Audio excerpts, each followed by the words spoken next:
Hello, I'm Rabyd, otherwise known as the Rabyd Atheist, a former pastor turned atheist, now compassionate anti-theist.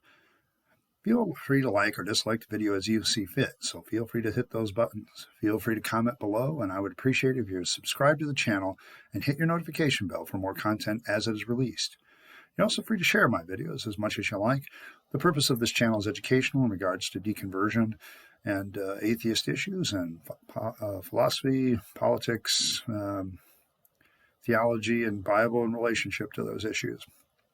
Today, I was perusing my normal, going through my other atheist channels that I watch videos, and I came across a video by the genetically modified skeptic, Drew. I love Drew's stuff. He's very calm, very collective, and also very respectful, and I appreciate his channel. But he did a recent video about how the church influences you using the worship service, and I found it a very fascinating video. He's very correct, and I'll link that video above my head right now so you can watch it. You can pause the video, my video right now, go watch it, and then you'll know the context of what I'm talking about. But he was talking about how churches emotionally charge a service in order to manipulate you and influence you to come to a certain conclusion, to create a emotionally charged atmosphere throughout the entire service. And my experience in the Assemblies of God would be very similar. I would probably echo just about everything that he said about how that works. The one thing I saw in my ministry in the Assemblies of God was this emotionally charged, nature of services that was designed to simulate, in my opinion, an actual experience with God, whatever that is. Of course, as an atheist, I don't believe in such things. But the fact of the matter is, what happens in a lot of worship services, and particularly the Assemblies of God, Pentecostal style services, is a little bit deeper than that. I guess I also have a unique perspective because I also kind of pastored a little bit of a church that was a little bit a mix of low and high church. By that I mean, they had their set ritual, they had their more set liturgy in my last church that I pastored, where everything was in a proper order. And we never hardly changed it at all, other than change the names of the hymns, the name of the sermon, and a few other announcements that we needed to do. And so looking at all that, is there more to the story of how churches keep you coming back? I would say that the emotional charge nature of a service usually affects people regardless of the type of music or when that music is played. In both styles of churches, I found that emotions were necessary to get people going. In my Assembly of God experiences, you had that emotionally charged worship service. I guess I was blessed, if you want to say it that way, with having really good musicians in both of my Assembly of God churches that I pastored. They were outstandingly talented, and they had a good way of really drawing people in and making people feel like, God's presence were real. But really what it was a musical service that is very much akin to a concert, only very much focused on religious aspects. And so I had that. In my other church experience, though, the music, we were known for our music. We had a fantastic organist. When I first started, we had a fantastic pianist with a good choir. We had, it's a very traditional style church, but the music was no less emotionally charged for a more traditional mindseted person. And that's how you get people involved in the emotions of your church and emotions of community and so on and so forth. But I want to do a little bit more of a deep dive because there's a couple of things that Drew didn't mention, or he mentioned only briefly, like the sermon. As a pastor, you need to understand that I understood a couple of things about keeping people in church. Number one, I knew for a fact that the reason a person walked in my door had nothing to do with me. They were either invited by somebody or they saw the church on the side of the road, thought they'd check it out. Tons of people came into all my churches, all three of them, through the back door, okay, all the time, coming in, checking my service out, then they would leave. The issue was, how do you get them to stay? And that was where my role kind of fell a little bit in. Part of why people stay in church is usually the personality of the pastor, if it meshes with them, but also how he preaches. In fact, I sat in sermonizing classes. I read books on different ways to do a sermon. And when I first started out, I was probably more cerebral than most people because I focused on the meaning of the text, and I would really do this exegetical type preaching and bore everyone to tears. But as I learned to do it more and more, my preachings also started to match the emotional level of the service. I began to realize that emotion was my friend if I wanted to get people to stay, and I had to be passionate about what I was preaching about. And it's this passionate nature that causes people to want to stay. Leadership in the church has to really be strong for you to get the people to stay. And my problem was I was very much free willish in a church, so people could stay or go as they saw fit. I didn't really get bent out of shape of it, particularly in my last church. But for the most part, I was really concerned that people hear a message that had a few qualities to it. One, I wanted to make sure that the message was practical. People want to know what they're supposed to do, and they want you to tell them. Now, I look back at that, and that's kind of sad because I didn't know any more than anybody else about what to do with your life. I just had a book that told me certain things to say, and that was kind of what I went. But the other thing that had to be there is a challenging tone. I've always preached with you. You need to do this. You need to do it when you're in this situation. And I would tell stories to connect to people on that you level. I wanted them to think about where they were in relationship to God.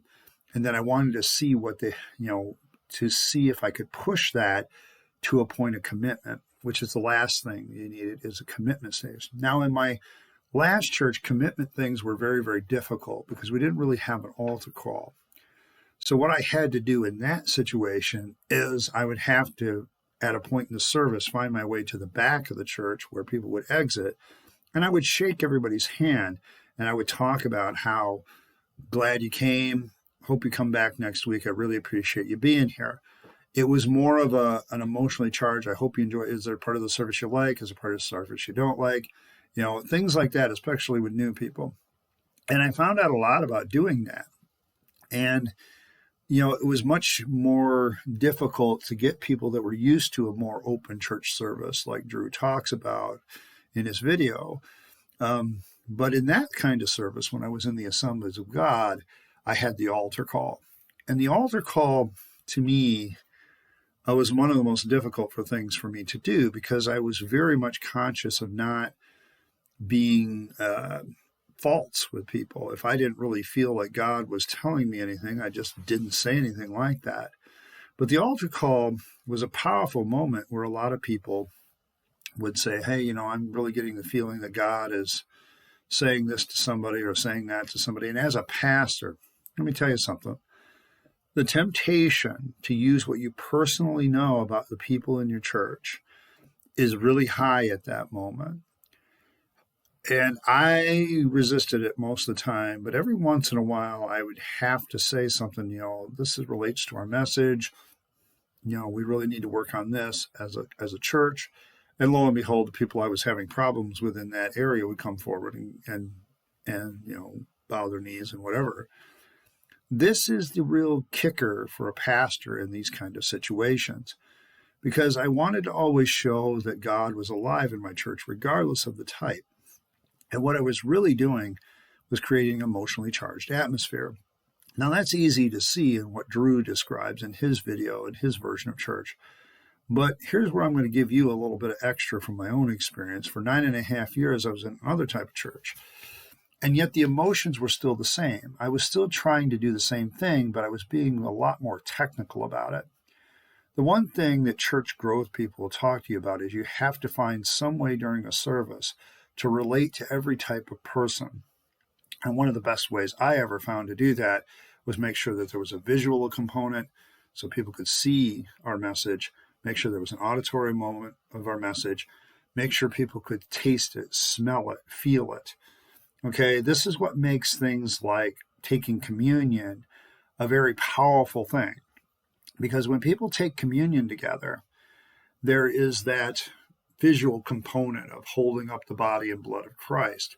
There is this auditory, because you're reciting the story of Jesus giving communion to his disciples. And so that's the constant repetition and reminder of that. You then have this other senses where you feel it, like, in our church, I held a piece of bread and I held the wine, and people come up, take a piece of the bread, dip it in the cup, and take it away. So there was that tactile feel of breaking that piece of bread off and putting it in the cup. And then, of course, the taste and the smell of that, because we always use fresh baked bread. And it was just one of those situations where I suddenly realized in that communion service, I was appealing to every type of person that I could possibly do. I wanted something in the service somewhere to connect to somebody in some way. I had complete control of that service. So the hymns that I had were picked by me because I wanted them to go with the message. I wanted to go with the tone and the emotions that I was trying to describe. As a preacher, I learned very quickly that emotion and getting into a person's heart is far more important than getting into their head if you want them to keep coming back. You need to create an emotional connection to the church. And the best way you can do that is have a powerful, emotionally laden message that reaches into people's hearts. Now, how do I view this now? I look back at it and I agree with Drew. It wasn't malicious that I was doing this kind of manipulative bullshit. I really believed that it helped people. I really believed that I was trying to do some good here. I was trying to lead people to Jesus. Looking back at it now, I know what it is. It's emotionalism. It's leading people by the nose, using their emotions to kind of guide them in a direction that you want to go until they're anxious to make the trip. It's manipulative in the fact that you're using imaginary stories and imaginary characters, but you're coming off as this is real, this is real, this is real, and you're lying. And that's what made me feel so lousy the day I realized that I wasn't a Christian anymore as pastor after preaching a message on sin. It hit me like a ton of bricks. I then began to look at the aspects of the service, and I realized how manipulative they were, and what I was really trying to do had been in the past something that just wasn't right. And when you begin to have those kind of feelings, you begin to realize that nothing is right and you need to fix what needs to be fixed. But I could never do that. One of the great problems that I had at the end was I realized how manipulative some of these elements were, how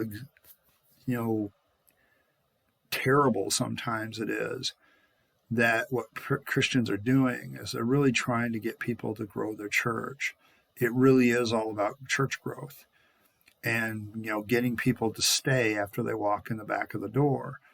And you have to connect with community, that's true, but you also have all these other things that allow them to emotionally connect with God in your church. And if you emotionally connect with God in that particular church, that's the church that they'll be loyal to, particularly if they're vulnerable, particularly if they're in a position in their life where they're really, really desperate. That's what they'll do. It's psychological manipulation, but we don't call it that in the church. We just call it worship.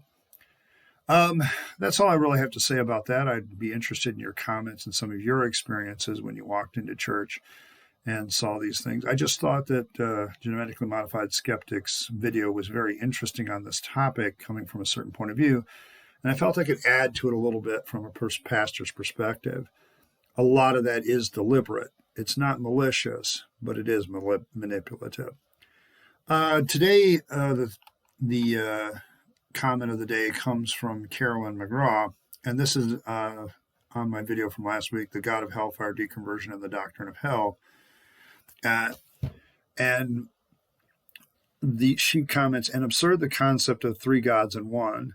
Three eternal limitless gods smushed into only one limited human. Can't do it. Just can't do it. Immortality can't fill mortality. Sheesh. I want to thank her for that comment because one thing I don't talk about on this channel probably enough is doctrine and theology that I think is nonsense. And looking back at it now, the thing that is most nonsensical about some churches, good chunk of churches, is the Trinitarian doctrine. It's polytheism. You can try to shape it any way you want, but you have three gods that are pretending to be one God, but they're still three gods. It's a clever way to get polytheistic ideas into the Trinity and into a monotheistic religion. I understand that most Christians don't do that, but when you really look at the doctrine of, say, hell, and you look at the doctrine of the Trinity, you realize there's some severe, completely off the edge of the cliff and illogical concepts inside of religion, and Christianity has some of the worst. So, I appreciate the comment because it gives me a chance to talk a little bit about something that I now find nonsensical, which is the whole doctrine of the Trinity just never made sense because it's a logical inconsistency. You can't have three people being separately each a person and yet all be one person in the person of God. That's just nonsensical. No matter how you slice it, it's, I know that Christians are going to say, well, but it's a mystery. Well, that's an easy way to punt. Okay, you're just like, oh, well, I'm going to call it mystery because it doesn't make any logical sense, so it must be a mystery. Or maybe it doesn't make any logical sense because God ain't real, and it's some doctrine that somebody came up with because they needed something to think about or whatever, and it just doesn't work. I want to thank all of you for stopping by. I appreciate you all being here. And, I thank you once again for every like, share, and subscribe. Appreciate all of it. You're also free to follow me on Facebook, also at the Rabyd Atheist. I'll leave the link in the description. I want to thank all of you once again for stopping by, and hopefully someday I can convince you to be a rabid atheist like myself. In the meantime, this is Ed Rabyd, also known as the Rabyd Atheist, signing off and wishing you a good day.